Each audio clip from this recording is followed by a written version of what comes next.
Assalamualaikum warahmatullahi wabarakatuh. Sebelumnya perkenalkan nama saya Aisyah Nurhalila dengan nomor NIM 2024 10 11 0 11 00 90. Jadi pada kesempatan kali ini saya akan menjelaskan mengenai teori bentuk pemerintahan. Jadi, materi ini penting dalam ilmu negara karena membahas bagaimana kekuasaan suatu negara dijalankan dan siapa yang memegang kekuasaan tersebut. Sebelum masuk ke pembahasan, perlu dipahami bahwa bentuk pemerintahan berbeda dengan bentuk negara.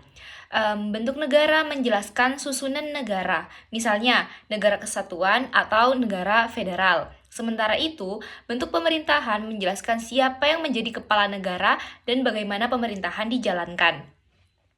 Teori yang paling terkenal mengenai bentuk pemerintahan dikemukakan oleh Aristoteles.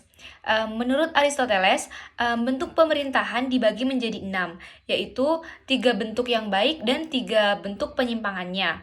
3 bentuk pemerintahan yang baik adalah monarki, aristokrasi, atau politeia. Monarki adalah pemerintahan yang dipimpin oleh satu orang, yaitu raja atau ratu, yang memerintah demi kepentingan rakyat.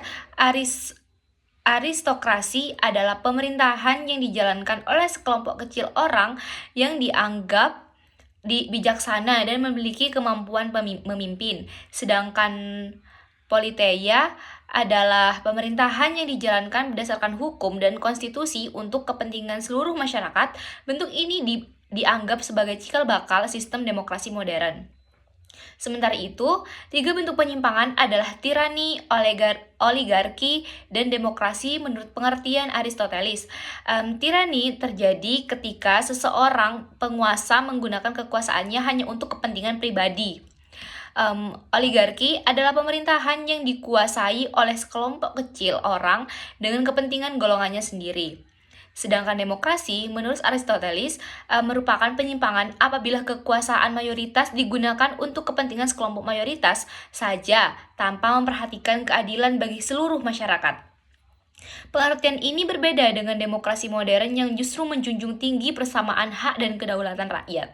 Selain Aristoteles, Plato juga menjelaskan bentuk pemerintahan. Menurut Plato, pemerintahan yang ideal adalah aristokrasi.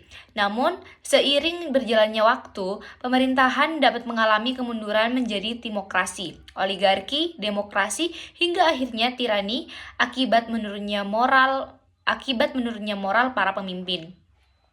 Dalam perkembangan negara modern, bentuk pemerintahan umumnya dibedakan menjadi 2, yaitu republik dan monarki. Republik sendiri adalah bentuk pemerintahan yang kepala negaranya dipilih untuk masa jabatan tertentu, seperti di Indonesia. Sedangkan monarki adalah bentuk pemerintahan yang kepala negaranya merupakan raja atau ratu yang memperoleh kedudukan berdasarkan garis keturunan seperti Inggris dan Jepang. Sebagai kesimpulan, teori pembentukan pemerintahan membantu kita memahami bagaimana kekuasaan dijalankan dalam suatu negara. Pemikiran Aristoteles dan Plato menjadi dasar bagi perkembangan ilmu negara. Sedangkan dalam praktik saat ini, bentuk pemerintahan yang paling banyak digunakan adalah republik dan monarki, dengan karakteristik yang berbeda-beda. Itu saja yang dapat saya sampaikan. Kurang lebihnya mohon maaf. Wassalamualaikum warahmatullahi wabarakatuh.